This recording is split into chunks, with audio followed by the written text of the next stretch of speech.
Hello, everyone, and welcome to the Rebel Scum podcast, Last Jedi Roundup. It's been 1 month since the movie premiered in theaters, well, worldwide almost.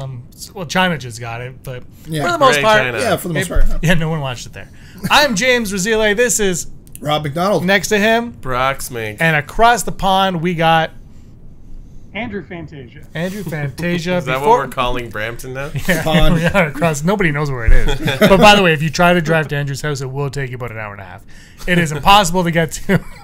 You have to take a boat. Just look for the lamppost with the fawn next to it, and then follow the fawn. Exactly. Straight on till morning. You have to do. Josh from the Den of Nerds wanted to be here today, but he is feeling under the weather. Thank you all so much for watching this video. If you like what you see, or if you don't, give us a thumbs up and subscribe to the channel, please. It helps us out quite a bit. Before we get into the roundup, we should just say what we all kind of thought of the movie. So we do a review. Brock and I do a review, and Andrew and Rob do a review on the channel, so you can check those out. But just going around, Brock, you gave this movie a 9. Yep. Andrew, you gave this a 9.5. I gave it a 9 with a question mark, and then I don't remember if I changed it after that. I don't know. Anyway, you're high on it. I gave it an 8. And Rob gave it a 5. So, yeah. Look, I'm looking at the wrong camera. By the way, so here's the thing. Rob, I like the Madonna hand, by the way.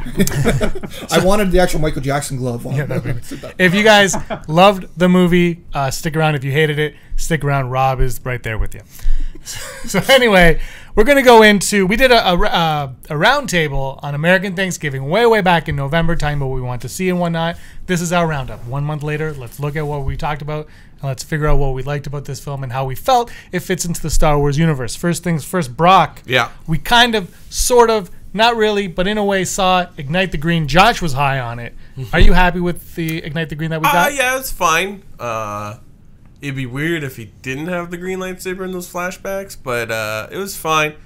I'm bummed that Josh isn't here, because he was a lot. I think we talked about it before, and why Luke has the blue lightsaber in the crate scene, and I followed it and I thought about it. It's like, yeah, that makes sense, and I was like, wait, no, that doesn't make sense. So I would love for him to really go over that. This would have been a perfect example, but he's not feeling well, but that's fine. Either way, though, I'm happy with anything that Luke did with lightsabers, so it was great. And if anybody wants to know what Josh thought of the movie, you can check out his vote of no confidence that he does with Rob on the channel. Rob loses. He loses. Actually, I have heard that's very split opinions on everything. That's good. But that's how a lot of good discussions in that comment. Yeah, and it's actually very, very good. Andrew, were you satisfied with the Ignite the Green that we got, or were you hoping that maybe it'd get a little bit more? Yeah, I was hyped for that green, and we did see green. Did I want that lightsaber on crate to be green? Of course I did. Was I disappointed that it wasn't? Not really, no. I mean, like Brock has said that there was, Josh was talking about why it's blue. I'm sure there's a billion YouTube videos about why it's blue and not green, and I'm sure they all, at least one of them makes enough sense for me to say, oh, yeah, that's fine. But it would have been nice to see that thing be green, but what are you gonna do? I'm happy. I'm comfy. Yeah, I think I said this a little while ago, but I feel like the reason it might have been blue is to invoke more anger in Kylo Ren, because in the Force Awakens he says that lightsaber, it belongs to me, and then when he finally has a chance to get it in this movie, it gets ripped into 2 pieces. So that's how I feel about that. Now I think the only thing with the green for me on this one is, you look at it, and Luke Skywalker is presenting himself the way the last time Ben Solo physically saw him. Mm-hmm. And in that moment, that last time Ben Solo saw him was a green lightsaber. So that's, Brock, you said this earlier. I don't think it was on this show. I think it was on one that wasn't taped. But it would be nice if Rian Johnson, because Rian Johnson, people are asking him every question you can think of. And it would be nice to hear if Rian Johnson talk about this, why it was green and not blue. Yeah, if it has been, let us know in the comments. But I haven't heard him. I've heard him explain why Luke dies at the end and things like that, but never this moment. Rob, Ignite the Green? Yeah, it was interesting. I think it could have gone an extra bit of way if that lightsaber was green there. That could have helped convince some of the fans that may have not known that he was a projection, basically, to help let them think that he could still actually be there, because the blue lightsaber just got split in half like 20 minutes before. So yeah, if that lightsaber was just green, I think that would have convinced more people that that might actually be Luke. And also, when it comes to this idea that the blue lightsaber might have infuriated Kylo more, I mean, we still got to know what the backstory was within it all, because has he even seen that blue lightsaber before? Has Luke seen it since his hand got cut off? Point, right? Yeah. That's a key thing, because Kylo might not even know what that original Anakin / Luke lightsaber looked like. Well, he does seem to know what it is in Force Awakens. Yeah. So, possibly. But you make a good point. Like, yeah, why does he? Well, we can assume he wants to collect Darth Vader things. I don't know. Like, I think there's a lot of Kylo we need to learn about in Episode 9. So there's a lot of things we need to learn about in Episode 9. So let's go on to the new characters: Holdo, DJ, and Rose. It's so funny to me when I go on Instagram and I see memes. Jar Jar Binks is the worst character in Star Wars, and then there's a picture of Holdo or Rose, and it says "Hold my beer." I'll get into my thoughts in a little bit. Andrew, your thoughts on the new characters? Holdo rocks. I love Holdo. She was what that movie needed for that part. She was great. Rob's like, nope. Rose was very cool. She was, she was exactly what they kind of sold her as at Celebrations. She was this like sweet girl, this bubbly girl who kind of came in, bubbly. She came into the middle of the story and really, she made me laugh a lot, especially when Finn says, "May the Force be with you," and her reaction is just, wow, like, that was priceless. DJ's okay. I love what he represents, and I love how he grew Finn just by interacting with Finn. But just DJ himself, that guy, if this is the only time we ever see him and we're never going to see him again, I would probably say he's a kind of a shallow character. But I don't think that's going to be the case. I think that he, like, the whole thing of not knowing what his name is, Star Wars is, the lore of Star Wars is built around, even if you don't care who this guy in the background is, you're finding out his name and who his family is and what planet he's from. So the fact that we never learned DJ's name tells me that something is up. We're not done with him, because otherwise, even if he's nobody important, Rian Johnson could have just said his name is Daniel Jones, and Daniel Jones finds Finn and helps him. So like, why get a nickname unless something is up? So I'm as DJ stands right now, I'm like, take or leave, but I'm convinced we're not done with him. Really? Rob? Yeah. So Last Jedi, one of my negatives with it is I think that all three of these new characters that we were introduced to were all pretty weak, in my opinion. Like, I'm not going to get into Holdo. If you want to hear me talk about Admiral Holdo, go to the Vote of No Confidence. I talk about Holdo for probably about 15 or 20 minutes. So I'm not going to get into that here. Just go and check out that video. Spoiler alert, I do not think Holdo's a good character. Rose, I think Rose could have been a better character if Canto Bight was better. I feel like Rose could have been stronger than she was in the movie, but I think like the Canto Bight stuff just kind of like bogs her character down a little bit.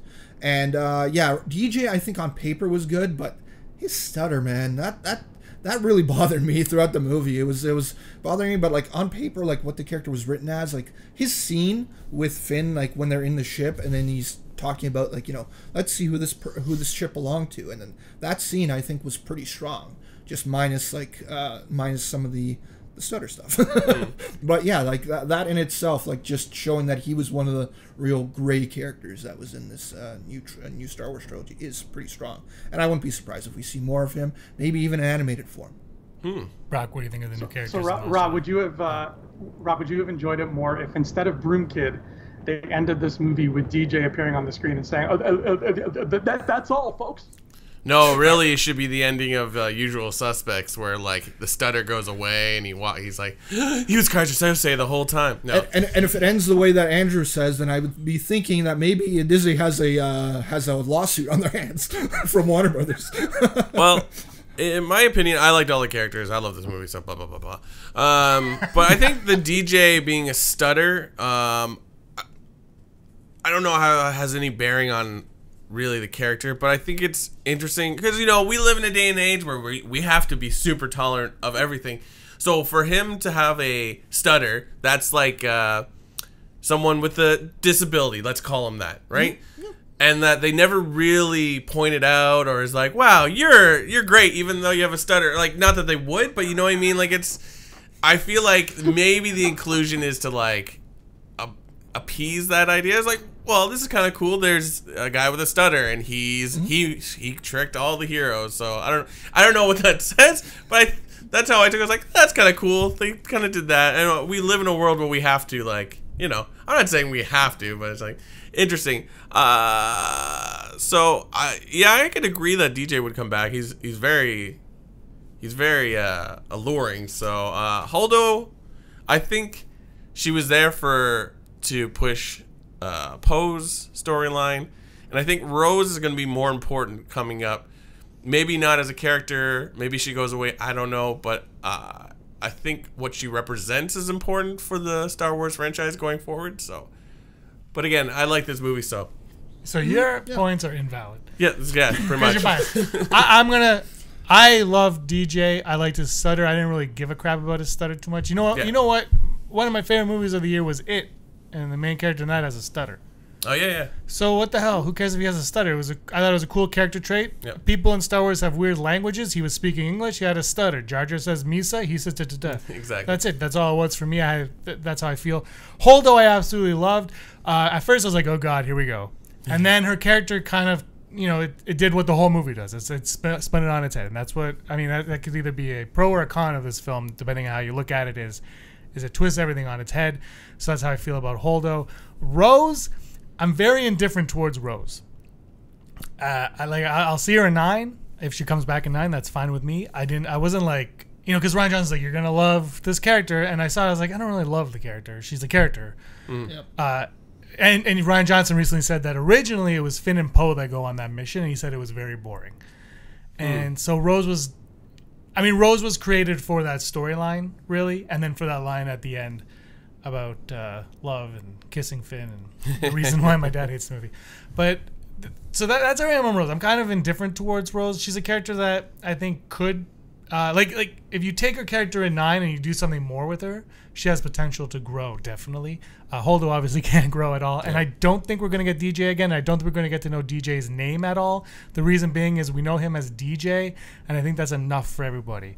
I don't think his backstory is important, because his backstory is he's a slicer. The end. Yeah. He's cool. If he comes back, that's great, but I think he's done, at least in this saga, he's done, unless Rian Johnson's new trilogy is all about DJ, and it's called the DJ Wars. I don't know. Well, my theory is that this show that's coming up after post-Rebels, I think it's going to be, you know, this era of Star Wars is going to be an animated show based off that. So I could see him being as like a Saw Gerrera type character, just in that, a recurring character. Right, in this yeah, show. okay. Like I could see him being in that. I never thought of comparing. Side Akbar time. Yeah. Maz Kanata shows up in my least favorite part of the movie. So sure. It's like, Andrew, you like to rag on Chewie and Revenge of the Sith. Well, this was worse. So anyway, that aside, she says, look for the guy with the red thing on his lapel, blah, blah, blah, blah, blah. Now, there's a theory going around the interwebs that he actually got that from DJ, and DJ is the person that they're actually going to go see. I'm going to go around. Do you think that's a possibility, Brock? Ooh, I don't know. Because it is kind of convenient that they would run into DJ. I could agree with it, because he could have said at the last moment, it was like, oh, Maz told me, he's like, oh, it was all, which would make sense, because you want a guy that can get you in somewhere without being detected. You shouldn't be able to find him very well. You know what I mean? So I like how it works out. I'm not against it, but I don't know. I feel like it's because there's no point where you're like, oh, this was the plan all along. In my opinion, I'm sure you could figure out a way of proving it, but. Second side Akbar for Andrew, there's another theory going around the interwebs that ship that they are on, that BB-8 steals, is actually DJ's own ship, and he is the arms dealer for both sides. What say you? Ooh. I was always curious about that ship. A little part of my heart wished it belongs to Lando Calrissian. But I like that. I like that, you know, he's that duplicitous that he would pretend to steal his own ship. He did find that hidden compartment really fast, so there is that. The ship, I think, is called the Libertine. When he says he thinks, he means he knows, but he's trying to, he's trying to act like he doesn't know. I'm trying to be suave about it. I'm trying to be master codebreaker about it. And libertine, freedom. That is sort of what DJ preaches. So I could get on board. I like this. And Rob, because you hated this movie with a passion, both of those points, please. Both those points. So in particular, the part that Maz Kanata actually wanted them to find DJ. I don't think that's the case, because just knowing the way Maz Kanata reacts to the First Order in Force Awakens, they're those beasts. I don't think that she'd be interacting with somebody that really plays both sides like that and send somebody from the Resistance to somebody like that, somebody that could be so untrustworthy in a lot of ways. Well, how do you know the other guy isn't like that? If he's a slicer, he kind of would be, right? He's like this era's bounty hunter, where it's like it doesn't matter what side you're on, it's the coin that matters. It could be to that point, but I'm just judging by what I know about Maz Kanata as a character and just how much she hates the First Order and dislikes the First Order. I don't think that she'd be sending somebody that could flip on either way. Could flip on either side. I think she'd send somebody that's at least leaning towards the resistance side, and that's what I'm assuming that this guy with the bloom, Justin Theroux, I'm assuming that that's the type of character that he was. You should never assume anything, right? I'm just judging off of if Maz Kanata is a well-written character and what she would do. Wow, you learned more about her in Battlefront 2. That is my favorite Maz of all the Mazes we've got. That's my favorite Maz. I just finished playing the campaign of Battlefront 2. This is a side Akbar.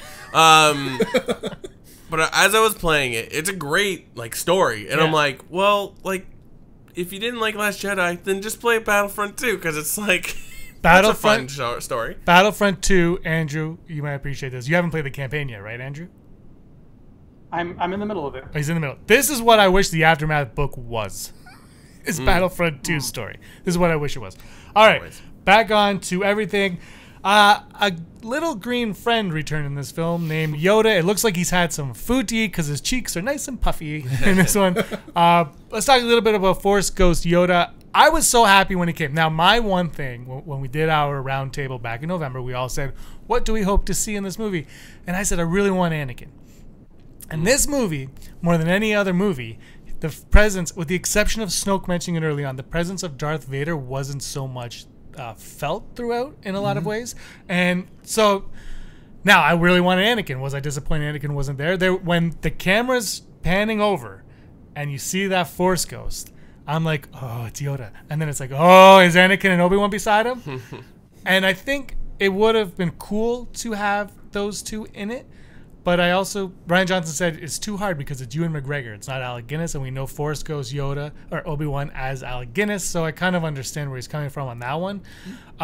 So it doesn't make sense. I mean, I think Anakin still could make sense to appear as Force Ghost in some form, but this is now going to be about Yoda for me, and I absolutely love seeing Yoda. I thought his scene was poignant. It was great. There's weird Force powers. The Force is growing around us.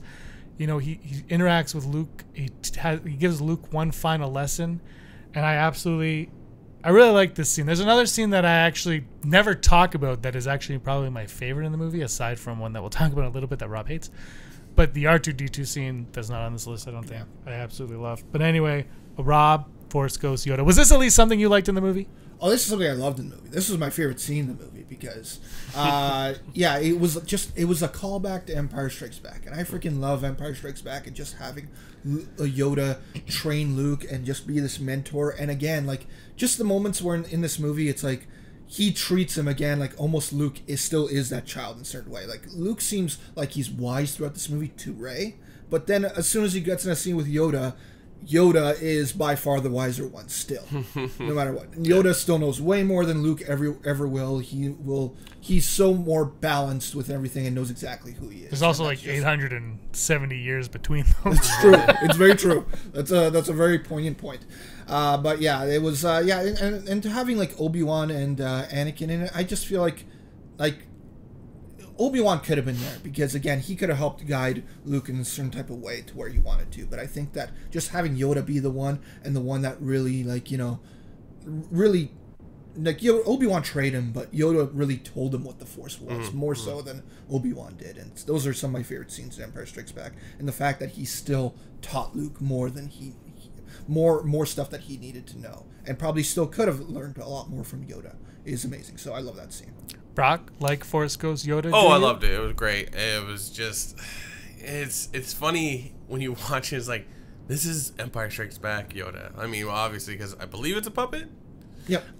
But just this, what makes more sense because, you know, prequels Yoda is younger than Empire Strikes Back Yoda, so he could have changed in the 30 years, or no, 20 years in between.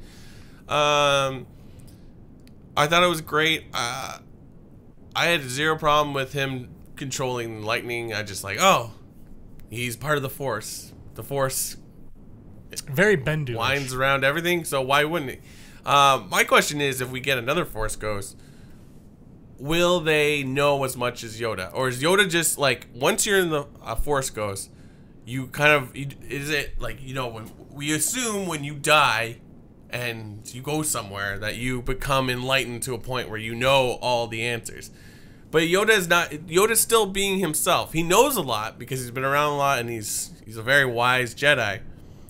But he's still talking his way, like, because that's the only thing I like about Yoda. Is like, he doesn't tell you it. He gives you the information, and it's up to you to get there, because you can't just give the answer. Then you won't think for yourself, and you won't make a decision about how you're going to act, which is important when you're trying to use the Force, either for good or evil. Yep. And then also we know that, like, he's aware that Rey has the books, so it's like he's saying destroy the books because, like, it doesn't matter what the books say, because you can't have the direct answer.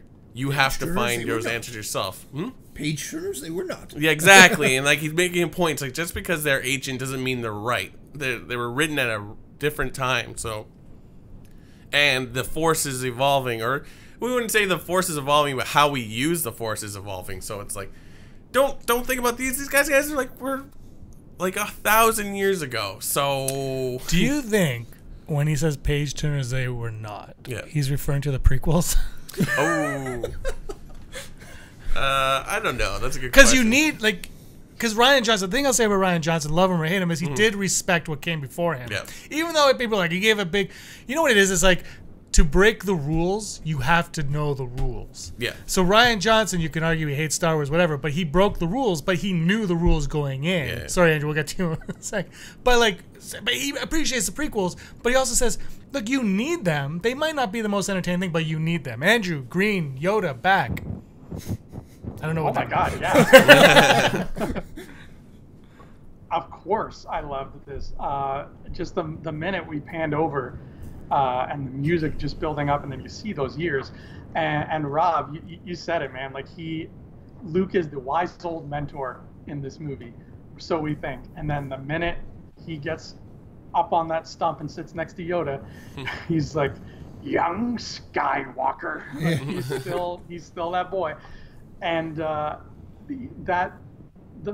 message Yoda leaves Luke with, and that he leaves us, the audience, with, is so freaking beautiful. And it's something that I think a lot of people in their normal lives could really benefit to hear, is that failure is the freaking greatest teacher of all. And instead of pretending like it didn't happen, we should look back on it, wear it as our armor, and say, this has made me stronger now. And that's what, in the end, gives Luke the strength to do what he does. And it's just a very uplifting message in general. And I wasn't alive in 1980, but I'm sure people back then heard what Yoda said about luminous beings and all that, and they felt the same way. They were just like, wow, this little Muppet really gave me the feels right now. So I'm glad that not only did he bring back a classic character, but he brought back what that character did to us as viewers.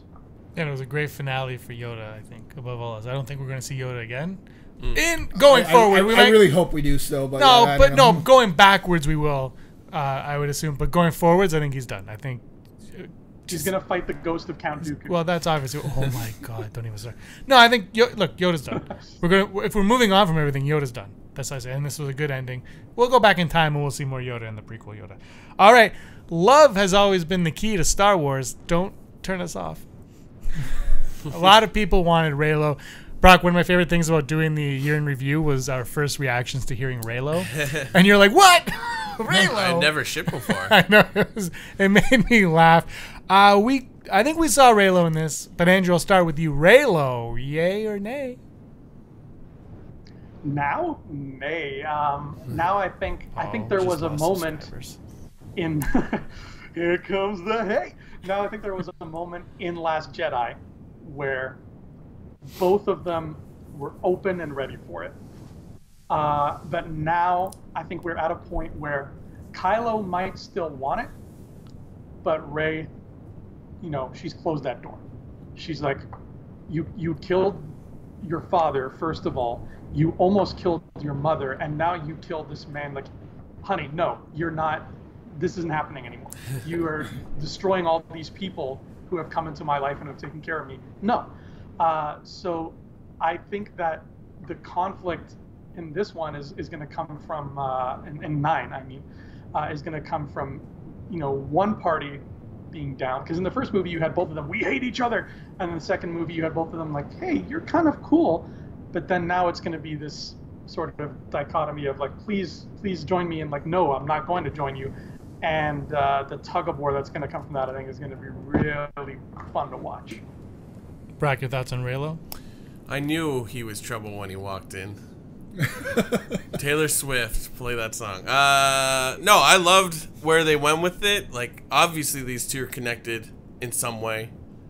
Not like they're related or they're going to end up together, but like they are the new generation of Force users, so they have to somehow connect.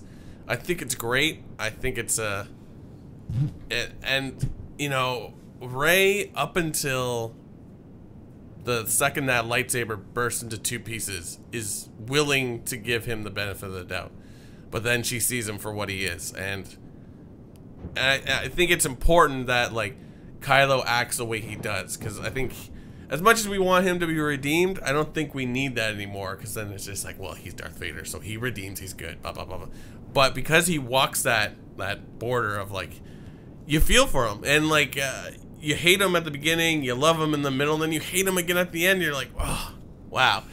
In a sense, that is a romance, because it's so tumultuous, right? I think we have a story I've read recently that calls it a tragic romance. So it's like, that's perfect. So, yeah. I liked it. Rob? Yeah, in a lot of ways, yeah, it is kind of like a star-crossed romance in some type of way. Yeah, I think for Reylo fans, this movie, the way it was setting up for like the first 2/3 of the movie, there was a lot of Reylo stuff that could have led to it. And it was that ultimate scene in that throne room towards the end where one of them wants the other one to turn, and when neither one of them turns and then they're at odds with each other, and then, that lightsaber breaks, just how Andrew said, that was kind of like the breaking point, I think, for this romance in a lot of ways.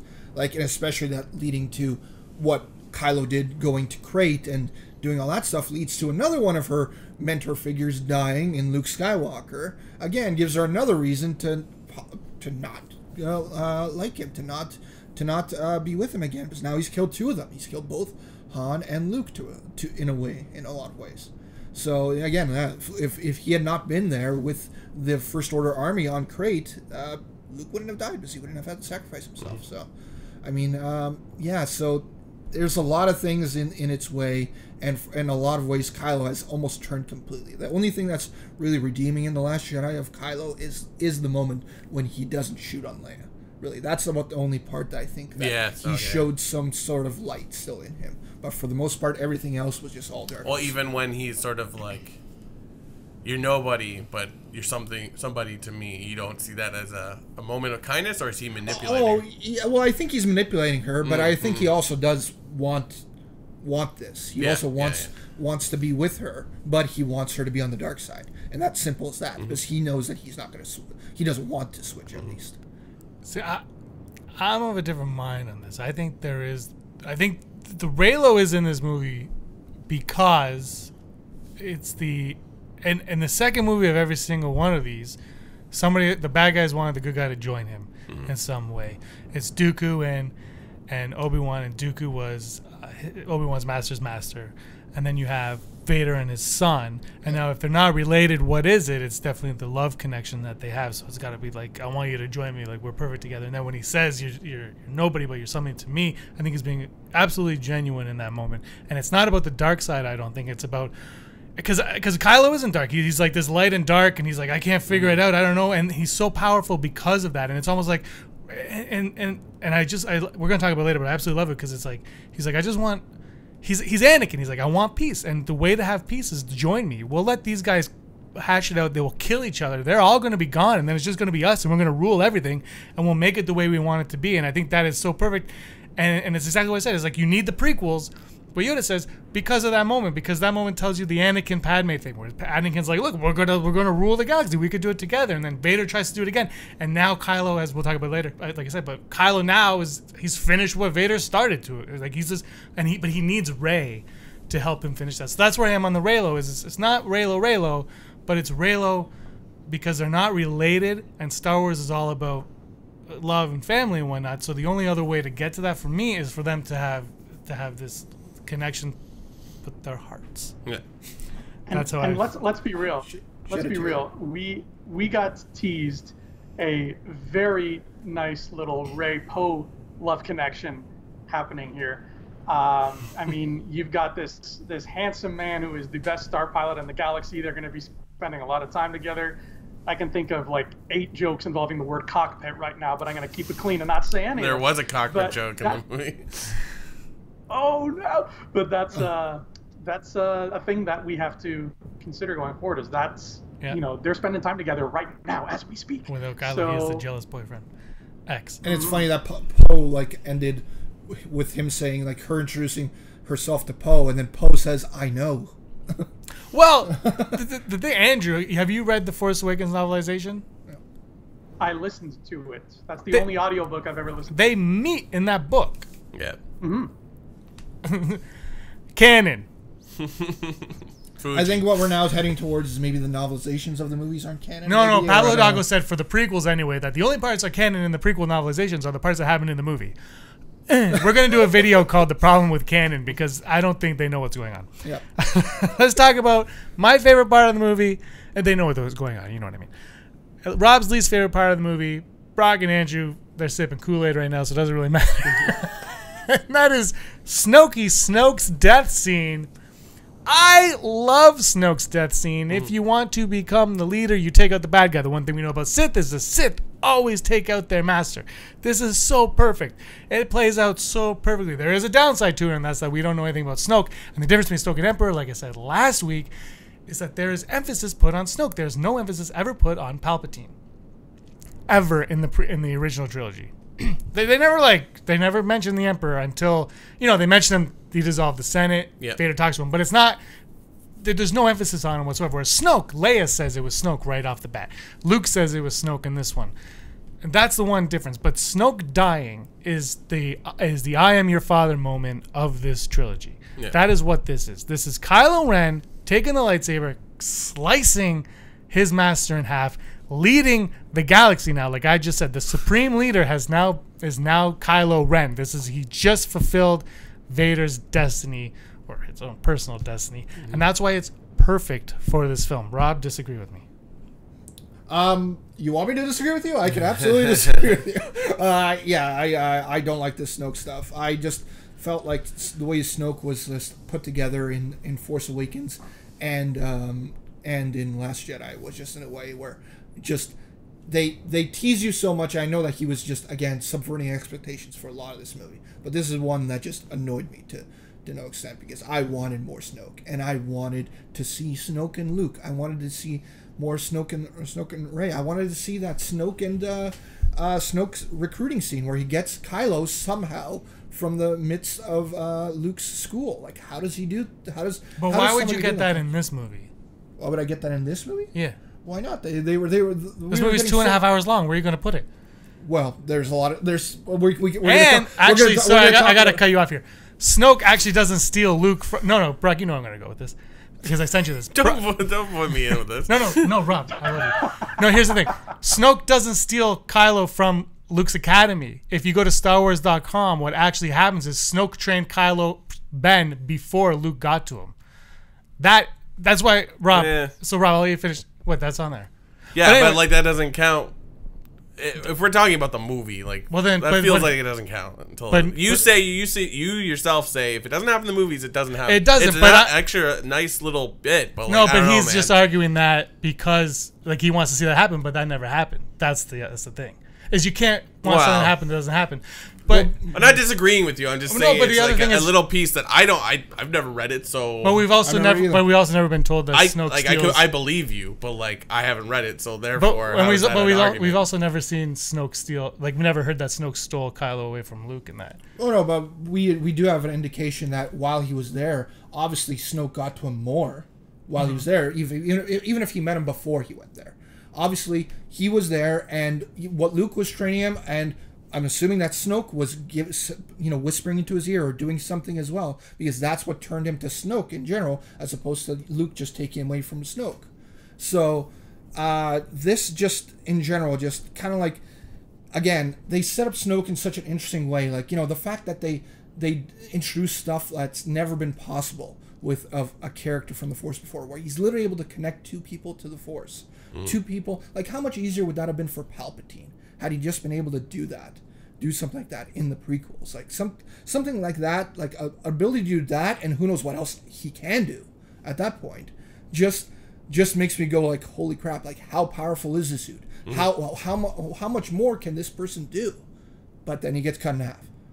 And then that's just slunked it for me. Again, like, people can believe whatever way they do this. This is the way I felt. It was my heart, which is a weird way to say this, Cut in half. was cut in half. Yeah, let's go with that. But we also don't know if Snoke's going to come back in any form in Yeah. 9. Like I just said, Snoke's story is far from over, one way or another. Whether it's I in, agree on that. Now, the one thing, Rob, to your point is, I do fear that Lucasfilm as a whole feels like the Snoke, like we don't need to know about Snoke because no one needs to know about Palpatine. I do feel, based on tweets that I've seen people from Lucasfilm tweet out, that they feel that way and they're completely wrong in that. And people have commented on that saying that, and they're complete like sorry guys, I hate saying you're wrong, but you're wrong. There's more to Snoke in this trilogy than there is to Palpatine in the original trilogy because of what we're being told. And like Rob just said, Snoke's force powers are insane. Where does he learn these force powers from? Because as far as we know, we talked about this last week, everyone that used the force died except for Luke. Yeah. So like, who are these new force users? See, Rob, I agree with you. I often wonder, like, if the Force, it all depends on what your mind can understand. You know what I mean? Like, it's not like you go to the academy or the Jedi temple. It's like, today we will learn Force lightning. Today we will do, you know what I mean? I think that's what we got to remember. Like, I think it's like Force lightning is typically for someone who's evil because it's only there for harm. I mean, I'm sure there's a game where like use Force lightning to start your starship. Like, it's stuff like that would be It's interesting. cold outside. There's Your car isn't there's no starting. like real. You know what I mean? So like, we equate it with that. We don't know a lot. So like, perhaps the reason Snoke looks the way he does is because he's able to do these. Like, as Andrew called it, was it Andrew or Rob? Force Skyping. I think it was Andrew. Yeah, right? it must have been. Force Skyping. Maybe that's why he's, like, his face is all mangled, or I don't know. I mean, I would love to know why he looks the way he does. Is that what he looks like all the time? I don't think so, but I don't know. Maybe that is taking, it's like, maybe he's like Voldemort, where, like, the more evil you become, it takes a toll, which is not a unheard of concept in, like, the Knights of the Old Republic. That was one part of the cool part of the games, where like the more evil you become, you and we see it in the Revenge of the Sith with the red eyes, and that's why Luke can't. He can do the same thing, but it takes a lot out of you, and it inevitably kills him. So I don't know. Anyways, but the initial question, Snoke's death, yeah, it was great because I think the point of this movie is like, look, we need to do something new with this franchise. And that's what they did. They're like, he's kind of like Emperor Palpatine. No. No, he is not. But I love it. Yes, would I want more? Oh, God, yes. Like, it does destroy him as the villain, but he really isn't the main villain, in my opinion. Kylo's the villain. Kylo is the villain. And, like, we could have 2 or 3 more movies where Kylo and Hux are just duking it out. We don't need anyone else, just those two, right? But yeah, anyways, I loved it. Andrew, Snoke's death. First of all, I want to go on the record and say, James, I love every time you call him Snoke. I want him and the Praetorian Guards to start a boy band called Snoke and the Funky Bunch. The P gang. The Snoke's death it caught me off guard, man. I didn't see that coming. I think you, James, said you thought there was a good chance he was going to kick the bucket in number 8. I was shocked that it happened, but I love what it means going forward. And you're absolutely right. We are not done with this character. Some of the greatest characters of all time, we don't get to know them until they're gone. I'm going to shout out to my boy Charles Foster Kane. I mean, Citizen Kane is about this guy just died. What was his life like? And then we find out through people who knew him. And I can't wait for that Citizen Snoke, a Star Wars story. I'm going to write it myself. It's going to be wonderful. There will be Ewoks. And maybe a Gungan. Oh, this is the #1 book on my list. Yeah, if I was just going to touch on one last thing about this, we discussed this before, and it was about, just in general, does this scene of Snoke's death diminish Snoke, or does it elevate Kylo? And I think my thing with it is that it does both, right? Obviously, it does a lot for Kylo, but it also kind of hurts Snoke. I think I discussed this on Vote in the Comments, where I thought that there was a way to elevate Kylo and elevate Snoke at the same time. Because there's this thought that maybe amongst Snoke's abilities, maybe he could be the first ever dark side Force ghost. To do that type of thing, and in some type of way that maybe he was dying, and to just show that he wanted Kylo to embrace the dark side, he wanted him to kill him this whole time. And if that's what it was, and you were shown that at some point in this movie, where towards the very end, let's say Kylo goes to the dice, and then he lifts it up, and then you just hear Snoke's voice. He's just like, you succeeded, you killed him, or something like that, or just something extra with Snoke. And it's a possibility they might still do something like that with it. I just felt like there was a way to elevate both characters in some type of way, and then still make me doing something like that makes me even more interested in Snoke. Because it's like he planned this thing, and now he's the first ever dark side Force ghost. I'm like, holy crap! But you don't know that's going to happen. I know it might, but I'm saying it might still happen in episode 9, or might not happen. Because if it were to happen, I don't think there's any way it could happen in episode 8 because of the time frame that 8 takes place in. It's not like 8 takes place in 18 hours or whatever. Like by the time Snoke dies, we go to Crate. Movie's over. But how fast does Obi-Wan show up? Like he literally dies in A New Hope, and he's right away a Force ghost already talking about it. That's not right away because they go to Yavin and then they no. But when he's shooting the stormtroopers, he says, "Run, Luke, run." Yeah, but that's I see what you mean. But that's also a good guy. I think Snoke wanted Kylo to kill him. When he's saying those words, he's talking about Rey, but is he talking about Rey or is he talking about Snoke? No, I know, and it's a play on words like that where Force Awakens had that play on words too, where it was like, where Kylo says to Han, he's just like, I know what I have to do. I need you to help me do it, or something like that. And there's a play on words that he might have been thinking Kylo Ren is the bad guy, yo. Kylo Ren, Supreme Leader. We'll talk about that in a little bit. That scene led into my favorite scene, Andrew. The throne room scene where my boys, the Praetorian Guards, got to do something that Emperor's... the Imperial Guards did not get to do, and they had they had a cool fight scene. What do you think of the throne room scene?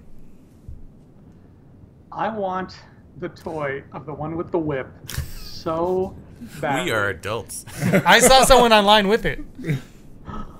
Tell that someone to leave me alone because they're probably a scammer, like the last guy I tried to buy. Yeah, that scene. I mean, if we're not going to get a full-on lightsaber duel, this is by far the next best thing.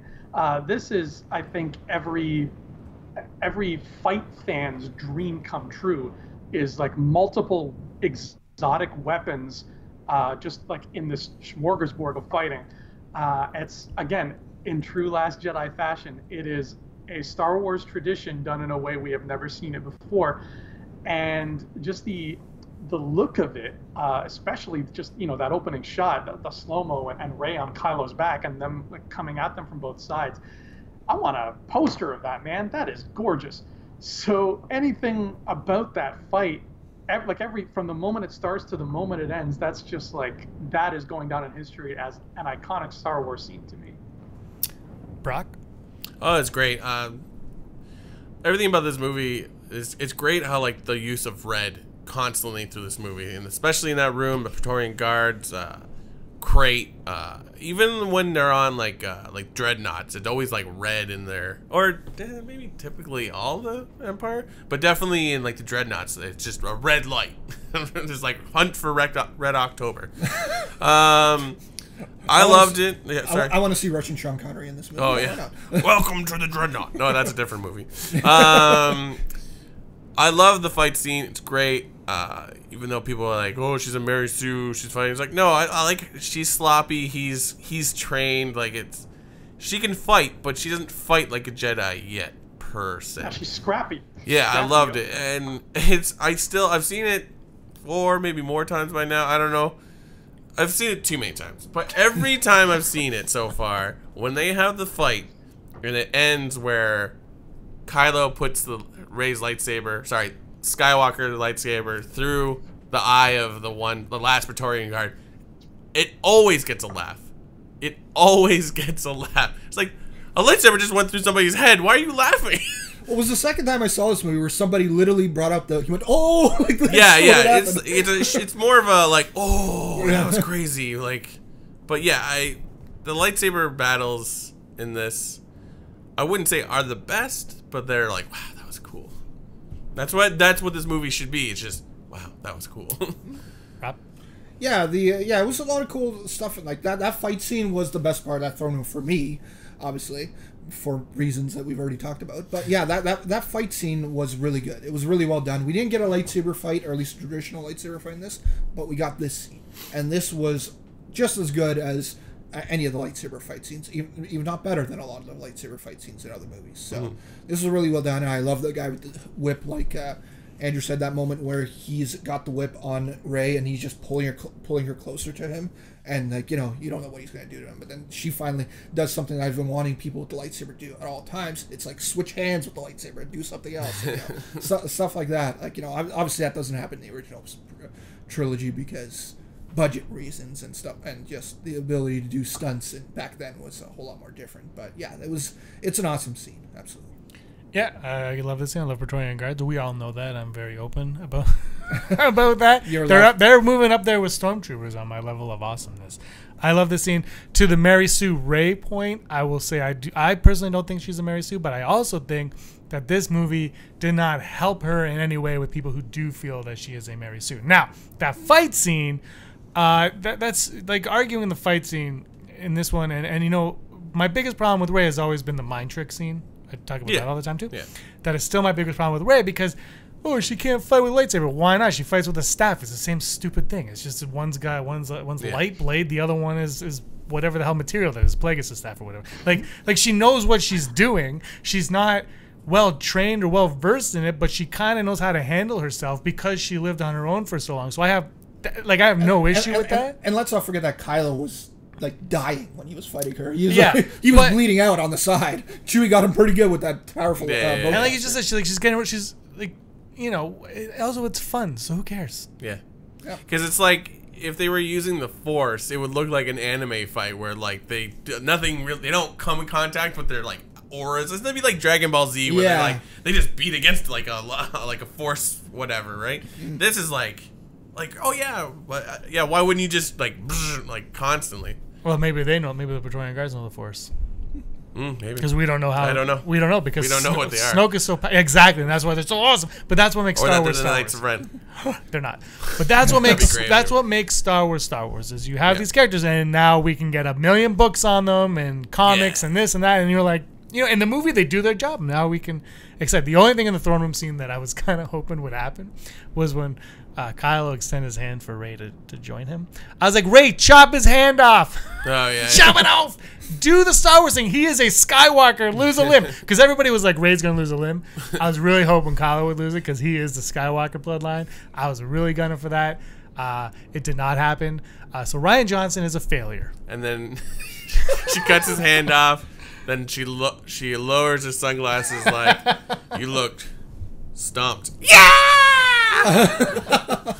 That would have been such a dick move by Rey. I would have cut off his hand, but that's me. I'm kind of. All right, let's go on to a part of the movie. It has a book, a novelization. Andrew has that book. I've been debating buying it for quite some time now, and this aspect of the film really divides a lot of people. Maybe not even divide. Maybe it's more 90-10. But the Canto Bite, Rob. Canto Bite. Did you like Canto Bite? Could you do without it? Is it something that didn't bother you? I just felt like it could have been in there. Just they really would have had to edit that scene a lot of stuff in that scene to make it much better for me. Like just the setup of Maz Kanata, look for the guy with the bloom, the red bloom. Tell him tell them what his name is. Like that'd be so much easier. And just the fact that one of the main conflicts within that, the problems that they have is being caught by the security because they just parked on the beach, and that's why they get put in. Like, well, that's because they couldn't afford parking. It's like when you go to New York, Manhattan, and stuff like that. Just can't afford parking. Sometimes it's like $40 or something. But it's like a that. casino. That's Here at the casino, if you gamble, you get free parking. Yes, so all they had to do was gamble. Yeah, just get some money from the Resistance. Poe probably has some cash. You gotta give him some. Yeah.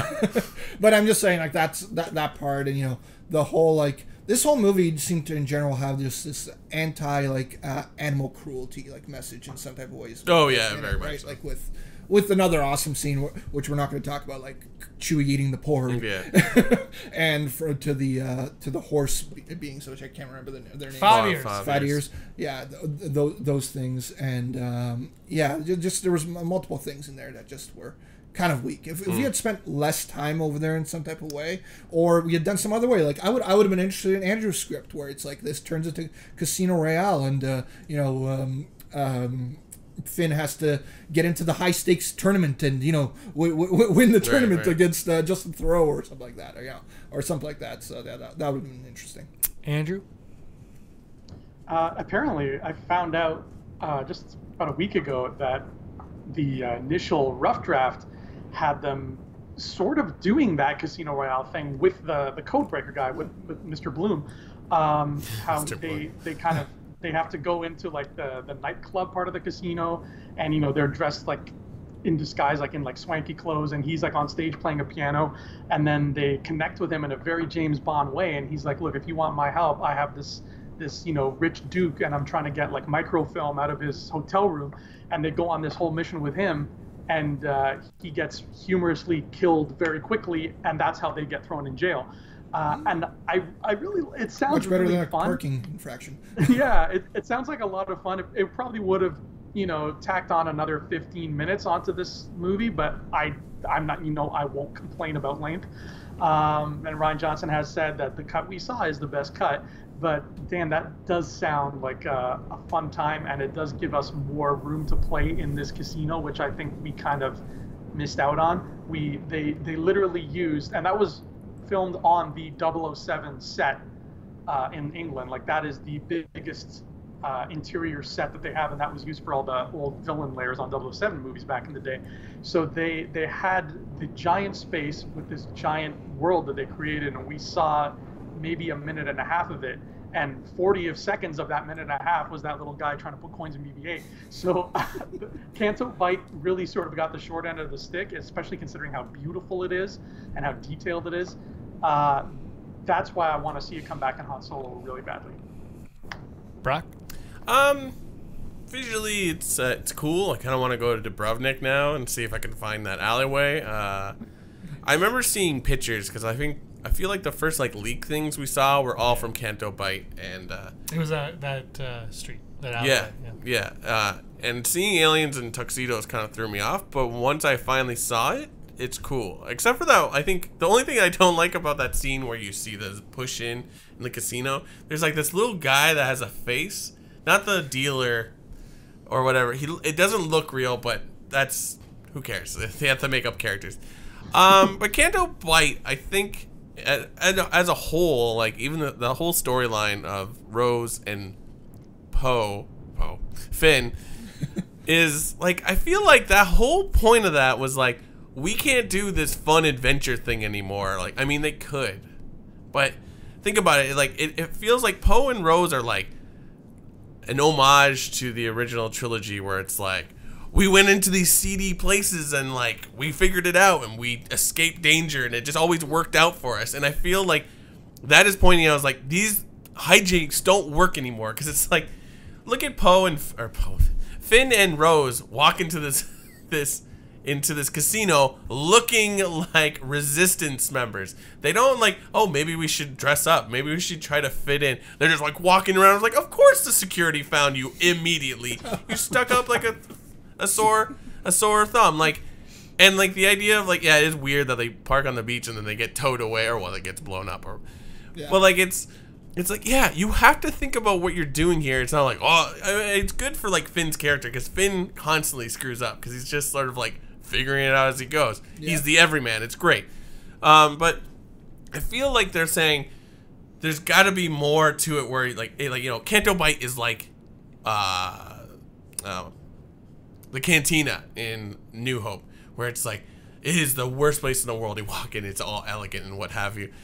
But then like, it's still like, you can't walk into these places and think that it's just gonna go your way immediately. It's great when it does, but like, then we're just telling the same story over and over and over again. So, and it's like, okay, we're gonna escape, and then we're gonna sneak on. Like, the sneak onto the Death Star plan is great. I'm not fighting A New Hope. It makes sense, but like, so many things could have gone wrong, and it's just a massive globe, and like, but it works out. So it's like, they're saying like, take that story, it's great, but we can't do it anymore. So this is why. This is crazy. So that is why I feel the point of that story was, because I love Rian Johnson. I think there's a point to the story besides like, well, let's do this. So I don't know. That's just my thoughts. Yeah, I think there's more to it than you said. I'm very indifferent towards Canto Bight. I like it, but I also don't care for it, because I think the biggest flaw of Canto Bight isn't even Canto Bight. It's the timeline of the movie itself. Yeah. Because the movie, like we just said, takes place in like 18 hours. Yeah. And in those 18 hours, Rey spends like 7 days in Acto, and they are able to escape from the yeah, it gets dark and light and dark and light and dark. From the Radis ship, you know, it's maybe it was going in Dunkirk time. Yeah. It was just but I actually think that the Rey stuff happens before this stuff. Like, I think we go back in time for the Dunkirk thing. Yeah. But anyway, that's besides. But I think that's one of the biggest problems of Canto Bight. Is like, what? Like, how do they have time to do it? Like, never tell me that. What are the odds that they're that close to Canto Bight when this is all going down, and they have to go to Crate is the only place that they can escape? Like, it's weird to me. Like I think that's really one of the flaws of Canto Bight, is it's almost like Maz in this movie. It's shoehorned in where we're like, we need them to go somewhere. This is a Star Warsy thing to do. Let's go there. Yeah. And so there's parts of it, I'm like, when they're there, I'm like, this is fine. I'm fine with it when they're there. It's the getting there, I'm like, that's weird. Why didn't the First Order see them? And I think there's an excuse for that somewhere. But, you know, like, it's just little things like that where it's like, you know, when you look at it from an outside perspective and you're just looking at it, you're like, well, this is flawed. Yeah. You know, this is sort of, and I think the people that really don't like this movie and really hate that scene, I think that's part of it. It's like, why? And then everything that they're there to do, like you just said, nothing turns out. It's like they fail miserably at everything. I said out loud once after watching the movie, it's like, the only problem is like, it's just once the whole chase of the Resistance by the First Order, it's like, that's great and all, but like, they sneak away. If they didn't sneak away, then I'd be like, fine, this is whatever, we'll make it work. But then, yeah, you don't want to be stuck on a cruiser that long. It's like, I was like, it's just weird because they're on a chase, even though it's going like. Another reason, sorry, I've never mentioned this and I have to say it. When they explain the plan to Poe, and they put up the hologram of it's like, so we sneak on, and then, you know, we get on and we turn the thing off, and then we sneak away. It's like, boink! It literally makes that sound. It's like, boink! It's like, at what point is like Poe is like, that's not a good idea. Like, it's like, because like, yeah, like they so many things have to happen for them to do it. But anyway, besides that, but like, where was I going? So I think I said to Joe, my roommate, he's like, it's just weird because they're like on this chase and then they get away and they come back. It's like, why couldn't a bunch of people have done that? And he's like, well, it's kind of like Speed. I'm like, yeah, it is kind of like, it's nothing like Speed, but it's kind of like Speed. I'm like, yeah, that's kind of the same. I was like, I was just gonna throw that out. It's like, it's kind of like that, but not really. Yeah, it's just funny in general that like the First Order still had a whole bunch of ships, assuming that they were fully fueled as well. So a common military maneuver that you can literally do is a pincer move, where You're you just literally watching. go ahead of the resistance ship and then block them in. Right? You're literally watching 3 spaceships for hours on end. One person couldn't just stay there and like, hey, what's that? See, I think side eyebrow here because a lot of comments are talking about the plot's weak, blah blah blah. So we won't go too far into it, but I think that is one of the negatives that I have to point out. I think is that in making this movie, Rian Johnson's like, it's going to be small but also big, you know, and it's like, well, like small, and then when you watch Empire is very small. Luke is here, the rest are here, and they don't really do anything. Like no one's really doing anything in Empire. Like it's amazing, don't get me wrong, but like Luke is here. And they're literally here, and they fly through an asteroid, but then there's not an asteroid, it's a monster, and then Vader shows up. Yeah, there's not a lot of plot in Empire. No, but I think that's what Rian Johnson was going for. Reverse Empire Strikes Back, as I like to refer to it. But the thing is, it's like this slow motion chase. And the slow motion chase, when you're watching Star Wars, and you've given us The Force Awakens, which is like, God. And then you leave the theater and you're like, oh my God, I want to go climb a mountain. I'm going to do this. I'm going to do that. Oh my God. And you're just like, you're full of adrenaline. Then you watch Rogue One, which, you know, people are like, Rogue One. But it's still Rogue One. You're like, oh my God, I don't want to climb a mountain, but I want to cross a really dangerous bridge. Like, you're like that. And then this movie's like, well, going to go take a nap. And it's even comparing it to the movie within itself. The opening scene is a lot more action-packed. A lot more stuff is happening in the opening scene. And then, you know, the rest is... it sets you up for, oh, this is going to be that Star Wars movie. And then it stops, and it's like... Hey, it's fine to like that. I'm not saying don't like it. I just, you know, when you think back, you're like, well, that's kind of a weird story. Like, it's just slow motion chase. But it's also okay to not like. Like, it's a weird movie in that way, I think. One more thing. How much fun would it have been if the racing that's going on there was pod racing on Canto Bight, and instead of riding the weird horses, they were riding pod racers to try to get away from them, and they were just like, wow, this is a lot harder than I thought it would be. This guy would have been excited, but it's nice message what they did. It's not so much animal cruelty; it's the idea of freedom, right? So it's like, maybe that's the point of them is to have it. Then you get Broom Kid, but like Broom Kid could easily have been. I'll say this: I love pod racing. I would have been cool with that. But I the one thing that I will defend Rian Johnson for as long as I can is he understands Star Wars creatures better than, I mean, as well as George Lucas. I would argue this. I'm not liking that. You know, we're seeing Eloatzis. I can't remember that alien creature's race, but like we're seeing that one everywhere. But where are the aliens that we know, that we grew up with, that are part of this universe? Battlefront 2. Yeah, like that's what I mean. Like, but where are they? Like, why can't we get those? It's nice that we see the new ones in this place, but where are they? That being said, though, Porgs, Vulptex, Failures, like these creatures were Star Wars, and I really, really like them, and the way he used them was fantastic. I thought. Andrew, anything you want to say to wrap up the Canto Bight stuff?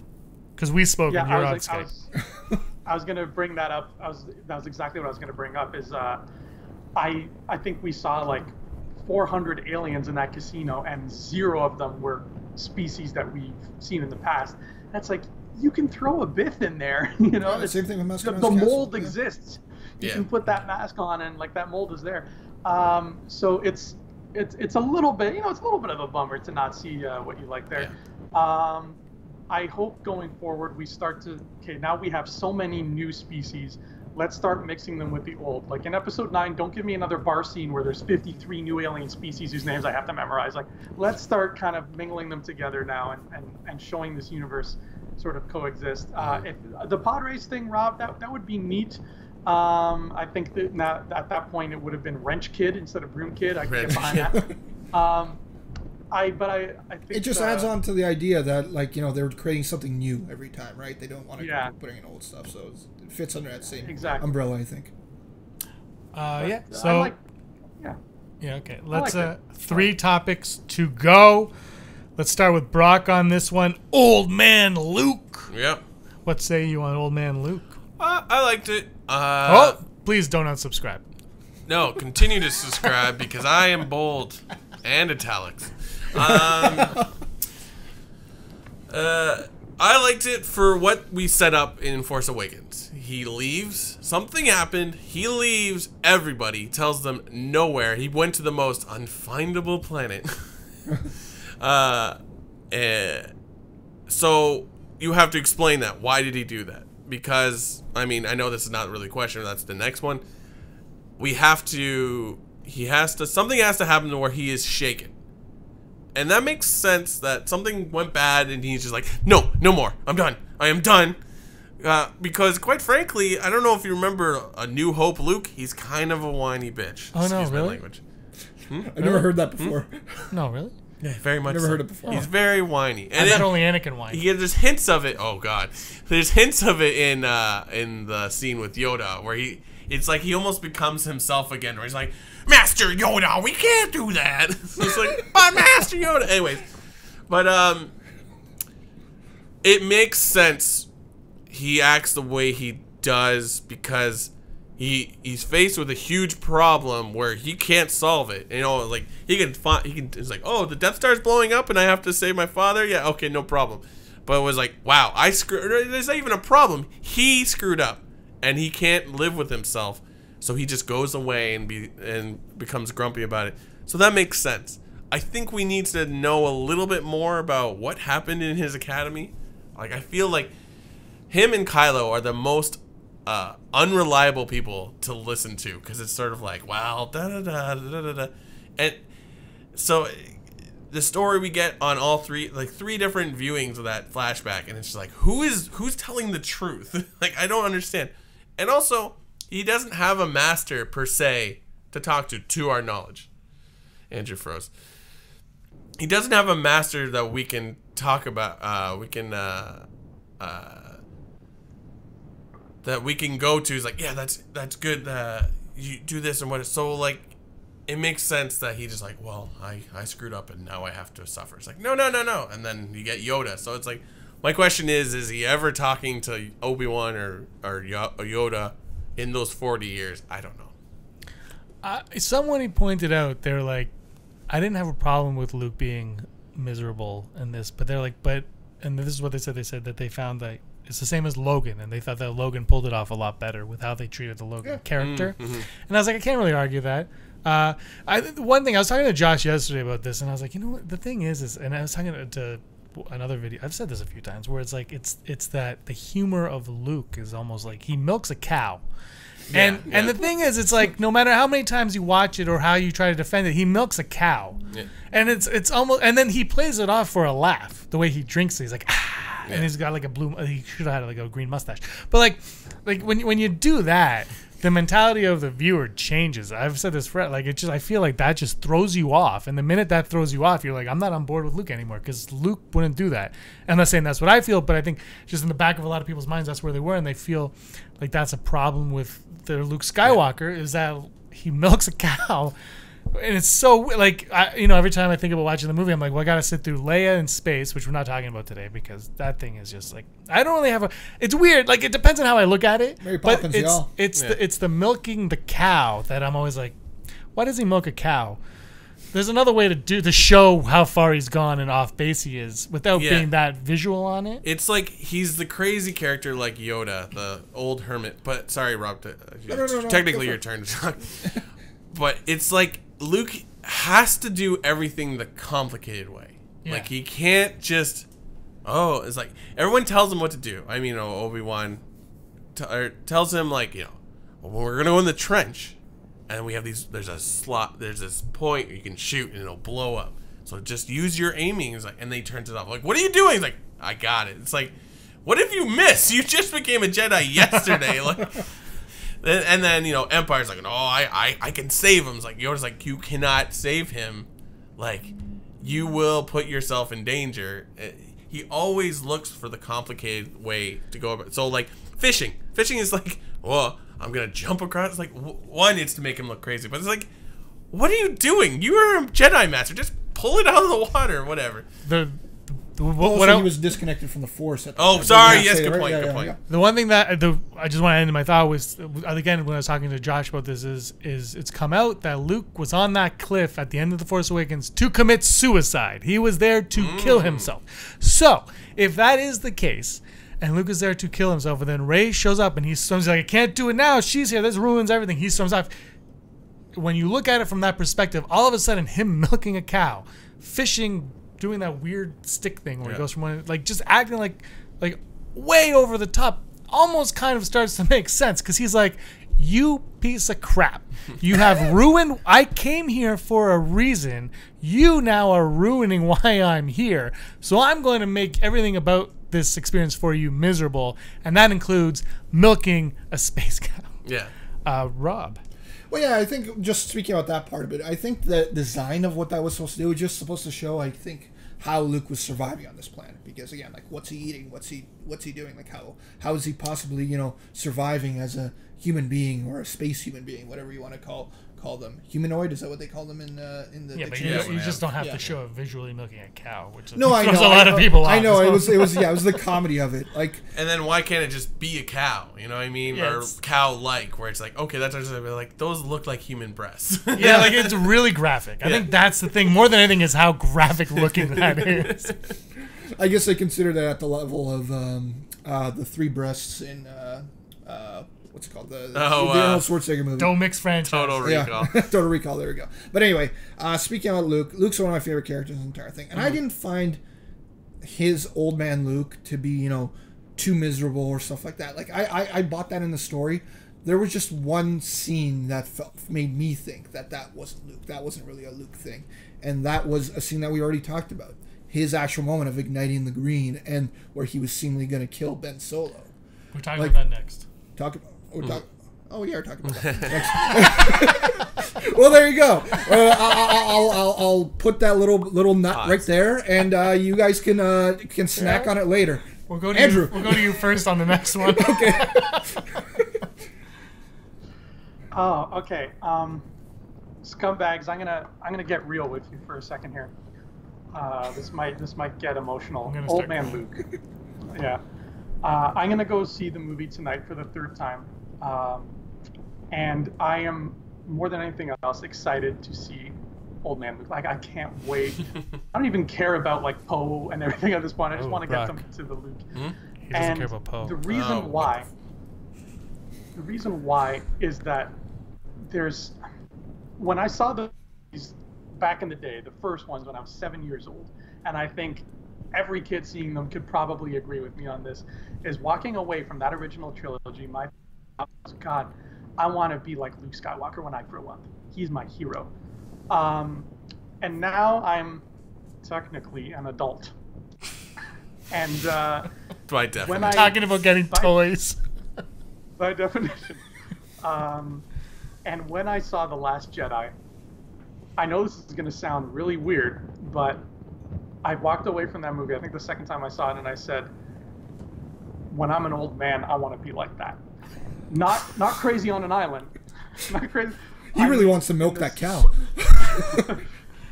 In a sense that I want to be that person who, when I look back on my life, I'm going to be like, I did some stupid things and I did some smart things, but my last thing is going to count. And I've had moments in my life where I was like, you know what? I'm feeling so crappy about XYZ that maybe my best option would be to go somewhere where people don't have to deal with me right now. Maybe it's better for everybody if I'm just on my own. And that is so human. And it's such a zoom in on a person, that lightsabers notwithstanding, Force notwithstanding, that man on those rocks doing all the crazy shit that he did, that like I said in our video, Rob, like that movie kept me up at night, and Broom Kid was a big part of it, and I think that stems from what he did at the end of his life. There are kids he's never met who are talking about it and who will dream about it and look to the stars and think of what this stranger did. And that to me is just, that's life. And at the end of mine, I hope there's a kid in a stable somewhere on the other side of the planet who talks about what I did. So Old Man Luke to me is, he might be the reason why The Last Jedi was #1 in my rundown, because that is, they took my hero from my childhood and turned him into my hero again as an adult. Oh. Yeah, let's just all pause, comment below. Make sure you put Andrew's name in the comment. Hashtag. No, but I think, it's, we're going to go on.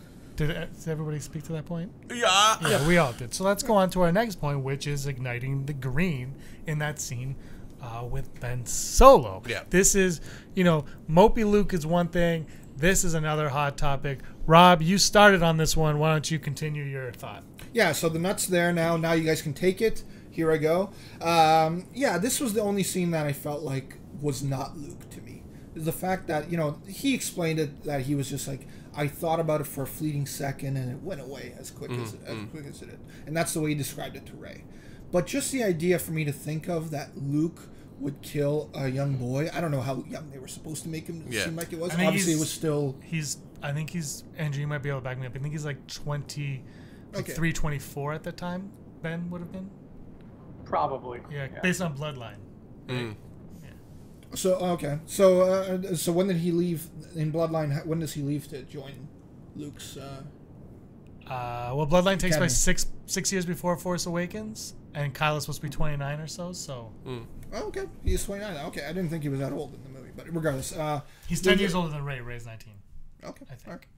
All right. Well, either way, back to what I was saying here. Just, it's weird for me to think of Luke, that he would even think about killing the son of his sister and Han Solo, two of the people that helped shape him into the person that he is and who he was, right? Like, he was farm boy before he met them, and then after he became, rebel hero and all that type of stuff, he developed into a Jedi Master and all that. So just for him to think about doing something like that is a little weird and a little odd to me. That part does not feel like Luke. But I'm for the most part on board with everything that Luke did in the movie aside from that scene. Brock? Yeah, it is bizarre. It seems, I feel like there's more to it. I'm sure there is. I don't trust I'm just going off of what either they did. there. Yeah, no, I agree. It's just like, I was thinking about it, it's like, why would Ben react that way? And he's probably been a Jedi, if you want to call him that at that point, for about 4 or 5 years, right? Like, when does he start training? Like, probably in his teens or something like that. I see, this is the stuff we don't really know, which I hope they're holding it back for a reason. But then at the same time, he's being trained by Luke, who isn't altogether good at controlling his anger, right? He can and he can't. Where it's like so if you're trained by someone that can just like make a snap judgment like that, because he wakes up, he's like, oh, like why wouldn't, if he's being trained to use the Force for good, why wouldn't his first reaction to be defensive pose? I know, I guess technically he does. He stops the lightsaber, but like he bringing down the roof is like, everyone must die. Like again, like it could be outrage, but like it's like there's so much about it that we don't know. And if we believe Luke, Ben just immediately understands, like, oh, you know what I'm up to, or you've decided. I almost wonder if the whole point is going to be that Snoke doesn't create Kylo Ren, Luke creates Kylo Ren, because that moment of doubt is what sends him over the edge. It's like, nobody cares about me. And that was one thing in the movie when Luke says that it was him, and then later changes it to it was Snoke. Yeah. I'm like, oh, I wish he just kept it. Exactly. Luke. But to that point, this is where with the Snoke thing on StarWars.com, where it was like Snoke had Kylo first, where it kind of makes sense. What if Snoke was planting seeds in the back of Ben's mind, and he's like, oh, by the way, Luke isn't that good. Luke isn't that good. Like there's a bad part to Luke, and then when that happens, he's like, oh my God, Snoke was right. take it down. Gotta go. You 12, come with me. We're gonna find Lightsaber Ren. My name's Kylo Ren.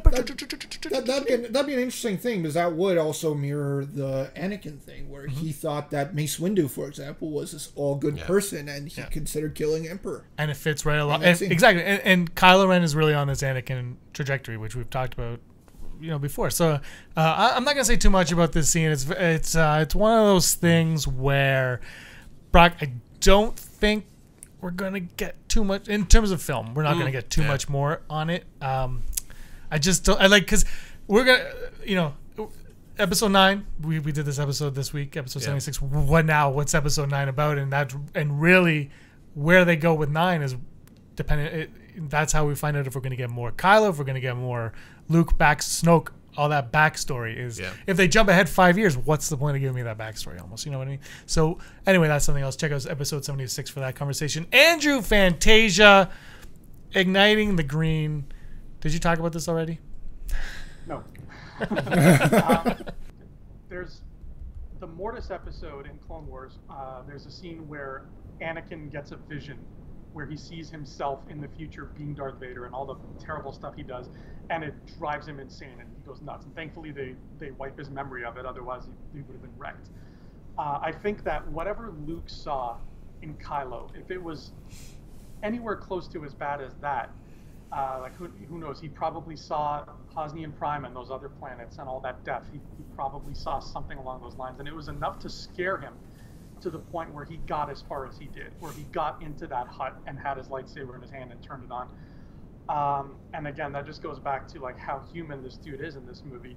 I don't think that there's any way he would have followed through on it, but I guarantee you 99% of his pain, 99% of what's keeping him just down in the dumps on that island is the fact that he got that far. And James, you said that, I don't know who said that thing about how he was going to jump off that cliff. Who made that? That was James, I think. Yeah. I said it, but I didn't make it up. I read it somewhere. I can't remember where I read it. Okay, so it's not that's not from Ryan Johnson or anything. I don't know. I couldn't. Like a theory? Yeah, I don't think it was a theory. I think it was more than a theory, but I could be wrong. I have to go look it up. So I didn't study. Because if that is the case, then man, that is heartbreaking, and that I guarantee you, the main thing that is pushing him to take his own life right there would be, God, I almost killed my nephew, and look what happened because of that. I thought you meant you killed your own nephew. It's like, what? Surprise! I guarantee that is. People are saying that that's not Luke Skywalker, but I guarantee you know who else is saying that's not Luke Skywalker? Luke Skywalker.